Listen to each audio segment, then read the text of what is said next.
প্রধানমন্ত্রী মানে সরকারের প্রধান যদি বলেন, আজকে আমি আপনাদেরকে আবারও বলছি, যুদ্ধ শেষ হয়ে যায়নি এবং যে কারণে বলেছিলাম বিষয়টি কঠিন হবে নির্বাচনটি, এই বিষয়টি কিন্তু এখনো রয়ে গিয়েছে। যদি এরপরেও আপনারা না বোঝেন তাহলে কিন্তু কিছু করার নেই।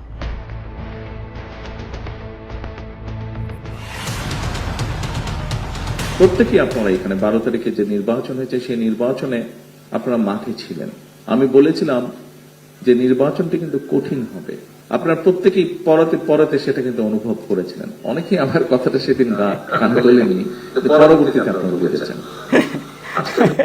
মাননীয় প্রধানমন্ত্রী তারেক রহমানের এই হাসিটার অর্থ বুঝেছেন কয়জন? আমি জানি বিএনপির বেশিরভাগ মানুষই বোঝেননি। কেন বললাম? আমাদের নেতা তারেক রহমান বলেছিল কঠিন নির্বাচন, সেদিন অনেকে বুঝে নাই, আমি বুঝেছিলাম। পরে আমরা নির্বাচন করতে গিয়ে বুঝেছি কি কঠিন নির্বাচন পাশ করেছি। বোঝেননি এই কারণেই ওনার এই হাসিটার অর্থ হচ্ছে যে প্রধানমন্ত্রী বলছিলেন যে নির্বাচনের আগে বলেছিলাম যে নির্বাচন সহজ হবে না, কঠিন হবে। ওই সময় আপনারা কানে নেননি। এই যে কানে নেননি আপনারা বা বোঝেননি, এটা যে উনি নিজের মানে পরিবারের সদস্যই, তো তাদেরকে কিভাবে বলবেন উনি, তাই না? আমি বলেছিলাম যে নির্বাচনটি কিন্তু কঠিন হবে। আপনারা প্রত্যেকেই পরতে সেটা কিন্তু অনুভব করেছিলেন। অনেকেই আমার কথাটা সেদিন কানে তোলেননি, পরবর্তীতে আপনারা বুঝেছেন। সেক্ষেত্রে উনি হাসি দিয়ে হয়তো তখন ব্যাপারটাকে হালকা করেছেন, কিন্তু আসলেই বিএনপির বেশিরভাগ নেতাকর্মী সমর্থকরা তারেক রহমানের কথা এবং ভাষা মনে করেন যে কথার কথা, গতানুগতিক কথা।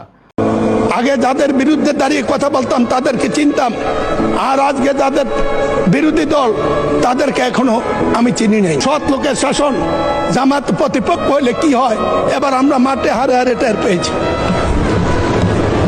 টাকা তারা ব্যবহার করে না, নির্বাচনে কোনো পক্ষপাতিত্ব করে না। ইনশাল্লাহ জাতির ভবিষ্যৎ উজ্জ্বল। আমি অসংখ্যবার নির্বাচনের আগে আমার এই যে MHG লাইভ এবং ওপেন মিডিয়া সেল যেই ডিজিটাল প্ল্যাটফর্ম, আমি বলতাম তারেক রহমানের প্রতিটি কথা, প্রতিটি বাক্য রাজনীতির জন্য দলিল। একটা লাইন বলতে চাই, একটা বাক্য বলতে চাই, তারেক রহমানের প্রতিটি বাক্য বিএনপি নেতা কর্মীদের জন্য দিক নির্দেশনা আর রাজনীতির জন্য দলিল। প্রধানমন্ত্রী তারেক রহমান, প্রধানমন্ত্রী মানে সরকারের প্রধান, ক্ষমতায় সরকার, সেই সরকারের প্রধান যদি বলেন যে যুদ্ধ কিন্তু এখনো শেষ হয়নি। আজকে আমি আপনাদেরকে আবারও বলছি, যুদ্ধ শেষ হয়ে যায়নি এবং যে কারণে বলেছিলাম বিষয়টি কঠিন হবে নির্বাচনটি, এই বিষয়টি কিন্তু এখনো রয়ে গিয়েছে। মানে যেই কারণে নির্বাচনের আগে পরিস্থিতি কঠিন হবে বলেছিলেন, সেই বিষয়টি কিন্তু রয়ে গেছে এখনো। অসংখ্যবার বলার চেষ্টা করেছি, অনেকেই দেখেছেন, লাখ লাখ মানুষ দেখেছেন তখন সেই ভিডিওগুলো। আমি 1 বছর আগে আপনাদেরকে বলেছিলাম যে সামনে কিন্তু আমাদের কঠিন সময়, ষড়যন্ত্র থেমে নেই এবং এই নির্বাচনও কিন্তু খুব সহজ নয়। আপনারা অনেকেই কিন্তু ব্যাপারটা এখন বুঝতে পারছেন।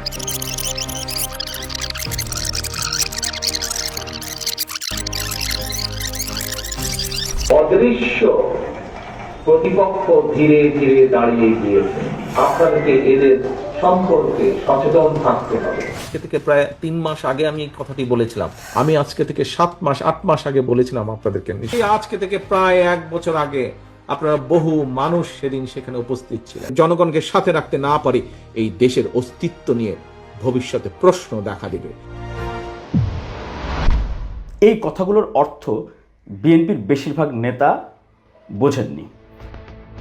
মনে রাখবেন, আপনাদের চারপাশে সুপ্ত আকাঙ্ক্ষা নিয়ে গুপ্ত স্বৈরাচার কিন্তু ওত পেতে রয়েছে। এর প্রমাণ হচ্ছে আমি কয়েকজনের সাথে কথা বলেছি, এর মধ্যে তারা বলছে আসলে তারেক রহমান হচ্ছে অভিভাবক, তো অভিভাবকের মতো আমাদেরকে ভয় দেখানোর জন্য বা নেতাকর্মীদেরকে কন্ট্রোলে বা নিয়ন্ত্রণে রাখার জন্য এগুলো বলেন। আমি বিশ্বাস করবেন, আমি বিস্মিত হয়েছি, অবাক হয়েছি, শুধু না আমি হতাশ হয়েছি। মনে আছে আপনাদের এই কথাটি আমি বিভিন্ন সময় বলেছি। আজকে থেকে প্রায় 1 বছর আগে আপনারা বহু মানুষ সেদিন সেখানে উপস্থিত ছিলেন। যে এই দলের ভবিষ্যৎ তাহলে কি?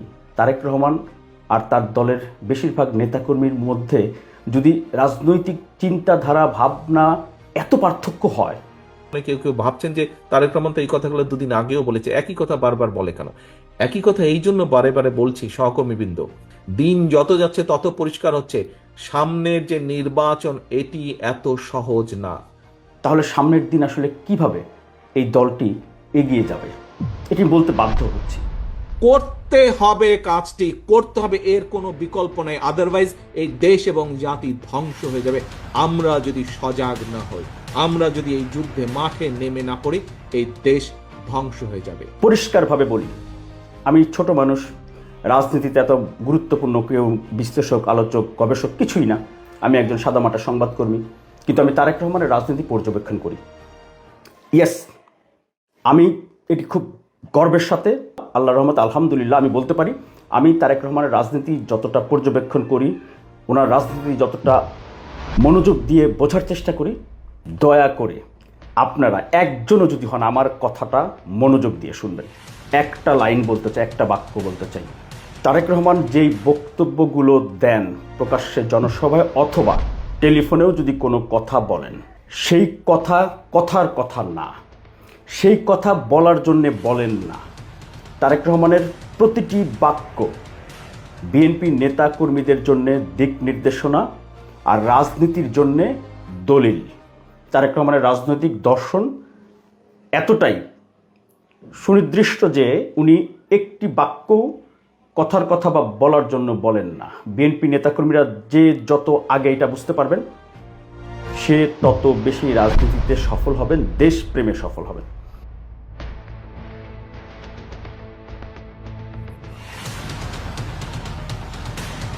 প্রধানমন্ত্রী তারেক রহমান, প্রধানমন্ত্রী মানে সরকারের প্রধান, ক্ষমতায় সরকার, সেই সরকারের প্রধান যদি বলেন যে যুদ্ধ কিন্তু এখনো শেষ হয়নি।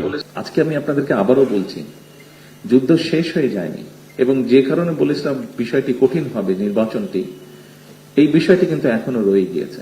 আমরা মানে যেই কারণে নির্বাচনের আগে পরিস্থিতি কঠিন হবে বলেছিলেন, সেই বিষয়টি কিন্তু রয়ে গেছে এখনো। যদি এরপরেও আপনারা না বোঝেন তাহলে কিন্তু কিছু করার নেই। বিএনপির প্রতিপক্ষ এখন কতগুলো জানেন?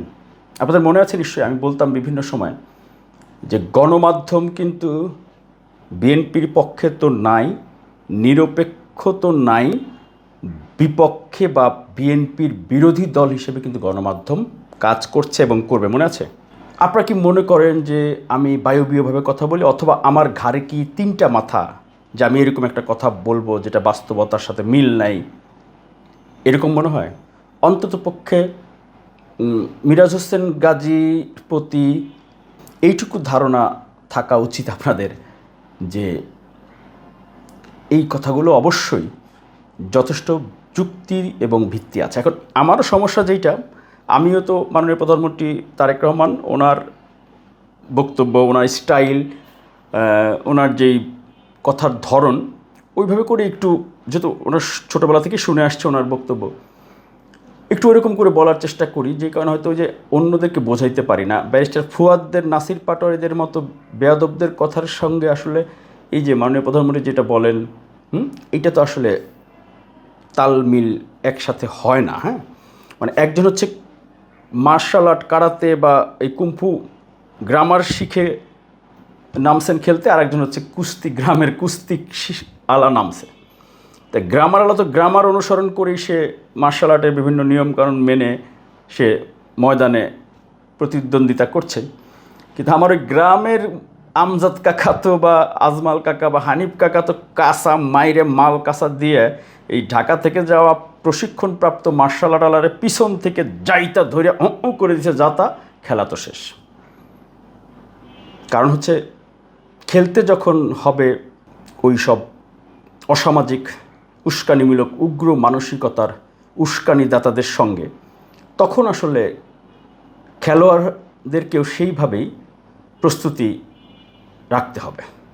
তখন হয়তোবা ওই গ্রামার অনুসরণ করে তাত্ত্বিক অথবা সেই বিজ্ঞজনদের মতো, উন্নত বিশ্বের মতো সেই ইউরোপ, আমেরিকা, কানাডাকে আমরা হয়তো বলি অনু দেশ ভালো, তমুক দেশ ভালো, এটা বলি, কিন্তু আমাদের দেশে যদি কেউ সেটা করতে চান, তাকে আমরা তখন অযোগ্য হিসেবে বিবেচনা করে ফেলি।